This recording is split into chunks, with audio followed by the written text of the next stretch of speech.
जय बोलिए त्रिकालवर्ती त्रैलोक पूज्य विश्वाराध्य पंच परमेष्टि भगवान की जय।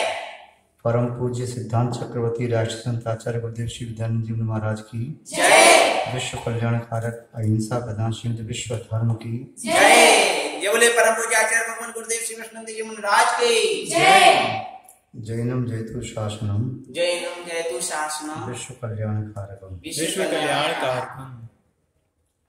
धर्म स्नेही सत श्रद्धालु यहाँ पर उपस्थित आप सभी भव्यवर पुंडरी पुण्यात्मा महानुभाव, एक कहावत आपने सुनी है, सुनो सबकी करो मन की। संसार में अनेक प्राणी हैं और उन सबकी सोच भी अलग अलग होती है। हम अपने जीवन को दूसरों की सोच के अनुसार नहीं ढाल सकते। दूसरे को संतुष्ट करने में हम निस्संदेह असंतुष्ट हो जाएंगे। इसलिए नीतिकार कहते हैं, मनः पूतं समाचरेत्। मन के जल से, मन के छन्ने से विचारों के जल को छान करके तब उन्हें उपयोग में लाओ। जैसे दृष्टि के छन्ने से स्थान को छान करके तब आगे पैर रखा जाता है। दृष्टिपूतम शीतपादम वस्त्रपूतम जलम पिबेत शास्त्रपूतम वदित वाक्यम मनःपूतम समाचरेत्। वस्त्र में छान करके पानी पियो, दृष्टि से छान करके पैर आगे बढ़ाओ, शास्त्र के छन्ने से छान करके वचन बोलो और मन के छन्ने से छान करके चिंतन करो और अपना आचरण करो। संसार में ऐसे बहुत से लोग हैं जो आपको नकारात्मक ऊर्जा देने वाले होते हैं, जो आपकी सोच को गलत दिशा में मोड़ने वाले होते हैं, जो आपको विपरीत मार्ग की प्रेरणा देने वाले होते हैं। किंतु ऐसे लोग बहुत कम हैं जो आपको सही चिंतन दें, सही विचारधारा दें और सही तरह से आपको प्रेरित करें। व्यक्ति सोचता है कि वास्तव में मैं कौन हूँ, इसका उत्तर बाहर से पूछो तो उत्तर अनेक प्रकार के प्राप्त होंगे और संभव है उनमें से कोई भी उत्तर सही ना हो। यदि अपने प्रश्न का उत्तर अपने आप से पूछोगे तो आज नहीं तो कल आपको सही उत्तर मिल जाएगा। एक युवा अपनी जिज्ञासा का समाधान करने के लिए जंगल में किसी संत महात्मा के चरणों में पहुंचा। संत महात्मा के चरणों में रह करके उसने साधना करना प्रारंभ किया। साधना में आनंद आया, किंतु एक प्रश्न उसके दिमाग में बार बार लौट करके आता था। उसने संत महात्मा से पूछ लिया, महात्मा मेरी एक जिज्ञासा का समाधान कर दो। जिज्ञासा यह है कि वास्तव में मेरा मूल्य क्या है, मैं कौन हूँ। संसार के प्राणी सब अलग अलग उत्तर देते हैं, किंतु मैं किसी उत्तर से संतुष्ट नहीं हुआ। महात्मा ने कहा, ठीक है, मैं इसका उत्तर तुम्हें बाद में दूंगा, फिर तुम एक बड़ा छोटा सा काम करो। और उस महात्मा ने अपनी तपस्या के बल से एक कोई रत्न, दिव्य रत्न आकाश मार्ग से प्राप्त किया और उस दिव्य रत्न को उस युवा को दे दिया। कहा, बाजार जाओ और इस रत्न का मूल्य पूछ करके आ जाओ, इसका वास्तव में मूल्य क्या है। गया बाजार में, किंतु सोच रहा था रत्न के मूल्य से मुझसे क्या संबंध। मैंने अपनी बात पूछी थी, फिर भी गुरु आज्ञा थी तो वो चला गया। महात्मा की आज्ञानुसार एक घास खोदने वाला व्यक्ति मिला। उससे कहा, भाई ये रत्न न कहेगा। उसने कहा, ये चमकता हुआ पत्थर लोगे?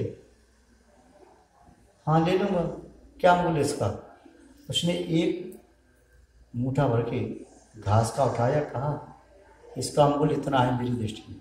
ठीक है, आगे गया, सब्जी बेचने वाली महिला से पूछा, क्या आप बता सकते हैं इसका कांच का मूल्य क्या है? कंकड़ का, चमकते हुए टुकड़े का। उसने एक सेर भाजी कहा, दे करके कहा इसका मूल्य भी दृश्य इतना है। आगे बढ़ा, किसी पंसारी की दुकान पर पहुंचा, उससे पूछा क्या मूल्य इसका। उसने कहा 5 किलो नमक। और आगे गया, उससे पूछा कपड़े वाले की दुकान से क्या मूल्य इसका, 20 मीटर का थान, एक कपड़ा दे दूंगा। और आगे गया तो अनाज वाले से पूछा, उसने कहा 1 मन गेहूँ।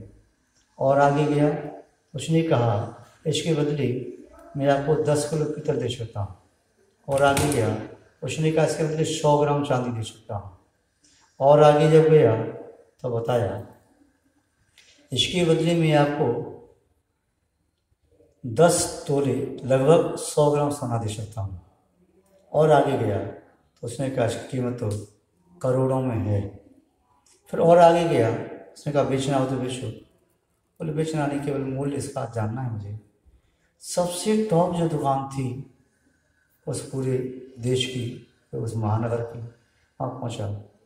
उसने उसको देखते हुए हाथ जोड़े प्रणाम किया और कहा इसका मूल्य मैं नहीं जानता, इतना जानता हूँ जितनी भी इस नगर में संपत्ति है वह सब संपत्ति दे दी जाए तब भी वह संपत्ति इस रत्न के लिए एक बयाना बराबर भी ना हो। यह तो दिव्य रत्न है, साधना के माध्यम से प्राप्त किया है। वह शिष्य लौट करके महात्मा के पास आया। महात्मा ने पूछा, मूल्य पूछ के आ गए? हाँ पूछ के तो आया, बताओ कितना मूल्य है? कौन सा मूल्य बताऊँ? घास खोदने वाला कहता है मुट्ठा भर घास, सब्जी वाली कहती है 1 शेर सब्जी, नमक वाला कहता है 5 शेर नमक, कपड़े वाला कहता है 20 मीटर कपड़ा, और पीतल वाला कहता है 20 किलो पीतल, चांदी वाला कहता है 1 किलो चांदी, सोने वाला कहता है 100 ग्राम सोना, और पुणे रत्न वाला कहता है कि लाखों करोड़ों का है। और आगे गया तो उसने हाथ जोड़ के प्रणाम किया, कहा तो दिव्य साधना से उत्पन्न है, यह तो बदलों का रत्न हो ही नहीं सकता, दिव्य है, इसका कोई मूल्य नहीं आंका जा सकता। महात्मा जी ने कहा तुम्हें अपने प्रश्न का उत्तर मिल गया कि बताऊँ? नहीं महात्मा जी, उत्तर नहीं मिला भी। उत्तर यही है कि संसार के प्राणी जिसकी जितनी सोच होती है उसके अनुसार ही वह मानव का मूल्यांकन करते हैं, और इसमें उनका दोष नहीं है। किंतु वास्तव में तो अपनी कीमत पहचानो, तुम कौन हो। तुम एक आत्मा हो और परमात्मा बन सकते हो, सिद्ध बन सकते हो, अनंत बन सकते हो। और कोई तुम्हें आता एक सामान्य व्यक्ति, तुम 100 रुपये के मजदूर हो, कोई कहता है तुम मजदूर तो हो किंतु 500 रुपये के, कोई कहता है 1000 रुपये के, कोई 10,000 रुपये के, कोई 1 लाख रुपये का, कोई 1 करोड़ रुपये का, कोई कहता है कि तुम्हें वो शक्ति है अंतर मुहूर्त में तुम कर्मों को नष्ट करके सिद्ध भगवान भी बन सकते हो। तो इसलिए अपनी कीमत आप पहचानोगे तब तुम्हें अपने आप विश्वास होगा और फिर आप अपनी शक्ति को प्रकट करने में समर्थ होगे। महानुभाव, हम भी किन्हीं की बातों में न आए, अपनी आत्मा की शक्ति को पहचानें और शुभ मार्ग पर गमन करना प्रारंभ करें, तभी हम अपनी आत्मा को परमात्मा बनाने में समर्थ हो सकेंगे। बस इतना ही। जय बोले श्री शांतनाथ भगवान की जय। पूज्य आचार्य गुरुदेव श्रीधन महाराज की जय। विश्व धर्म की जय। जय बोले परम पूज्य आचार्य गुरुदेव श्री कृष्णानंद जी महाराज की जय।